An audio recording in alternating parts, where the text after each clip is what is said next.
Hello mummies, welcome back to my channel Siri creations. ఈరోజు మీకు ఈ వీడియోలో పొటాటో అండ్ బెంగాల్ గ్రామ్తో పిల్లలకి రైస్ ఎలా వండి పెట్టాలో చూద్దాము. ముందుగా ఒక పొటాటో తీసుకొని దాని పొట్టంతా తీసేసి శుభ్రంగా వాష్ చేసుకొని దాన్ని చిన్న చిన్న ముక్కలుగా కట్ చేసుకొని పక్కన పెట్టేసుకోవాలి. నెక్స్ట్ ఒక చిన్న కరివేపాకు రెమ్మని తీసుకొని దానిని కూడా శుభ్రంగా వాష్ చేసేసుకొని చిన్న చిన్న ముక్కలుగా కట్ చేసుకొని పక్కన పెట్టేసుకోవాలి. అండ్ తర్వాత 3 టేబుల్ స్పూన్స్ ఆఫ్ శనగపప్పును కూడా తీసుకొని మనం పక్కన పెట్టేసుకోవాలి. And next 5 table spoons of రైస్ని కూడా తీసేసుకోవాలి. నెక్స్ట్ ఒక 3 వెల్లుల్లి రెబ్బలను తీసుకొని వాటి పొట్టంతా తీసేసి మనం పక్కన పెట్టేసుకోవాలి. ఇప్పుడు మనం ప్రాసెస్లోకి వెళ్దాం. ఫస్ట్ స్టవ్ వెలిగించి ఒక కుక్కర్ పెట్టేసుకొని దాంట్లో గీ కానీ ఆయిల్ కానీ మీకు ఏది అవైలబుల్గా ఉంటే అదే యాడ్ చేసుకోండి. నేనైతే ఇక్కడ ఆయిల్ యాడ్ చేసుకున్నాను. నెక్స్ట్ నేను దాంట్లో కొంచెం జీలకర్ర అండ్ కొంచెం వాము కూడా యాడ్ చేసుకొని వేయించేసుకున్నాను. అవి కొంచెం వేగాక దాంట్లో మనం కరివేపాకు కూడా వేసుకొని వేయించేసుకోవాలి. తర్వాత దాంట్లో మనం ముందుగా తీసుకున్న వెల్లుల్లి రెబ్బలను కూడా వేసుకొని వేయించేసుకోవాలి. అవి వేగాక మనం దాంట్లో ముందుగా కట్ చేసి పెట్టుకున్న బంగాళాదుంప ముక్కల్ని కూడా యాడ్ చేసుకొని వేయించుకోవాలి. వీటన్నిటిని మనం మంచిగా కలుపుతూ వేయించుకోవాలి.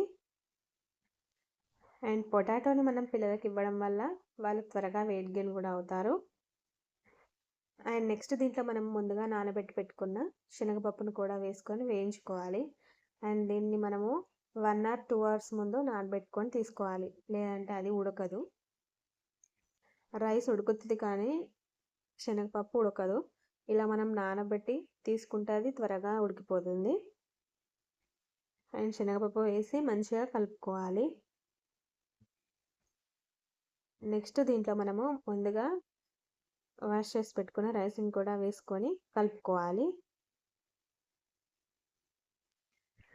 అండ్ ఈ శనగపప్పుని పిల్లల డైట్లో చేర్చడం వల్ల పిల్లల గ్రోత్ అండ్ బ్రెయిన్ డెవలప్మెంట్లో కూడా ఇది చాలా బాగా యూజ్ అవుతుంది.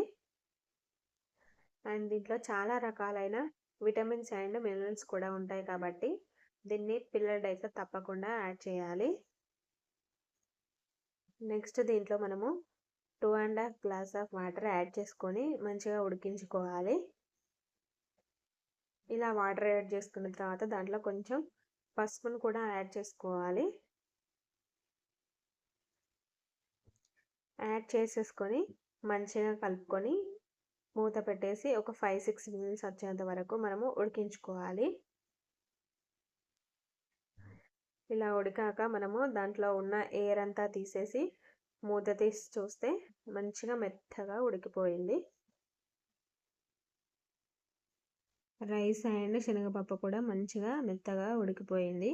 చూడండి ఒకసారి, మెత్తగా ఉడికిపోయాయి. దీన్ని మనము స్మాషర్తో కానీ లేదా పప్పు గుత్తితో కానీ మెత్తగా స్మాష్ చేసుకొని పిల్లలకి ఫీడ్ చేసుకోవాలి. అండ్ దీన్ని మనము 8 months బేబీస్ నుంచి మనము ఫీడ్ చేసుకోవచ్చు. అండ్ ఈ వీడియోని లాస్ట్ దాకా స్కిప్ చేయకుండా చూడండి. అండ్ ఈ వీడియో కనుక మీకు నచ్చినట్లయితే లైక్ చేయండి, షేర్ చేయండి అండ్ కామెంట్ చేయండి. ఇలాంటి రెసిపీస్ కోసం నా ఛానల్ని సబ్స్క్రైబ్ చేసుకోండి. Thanks for watching this video.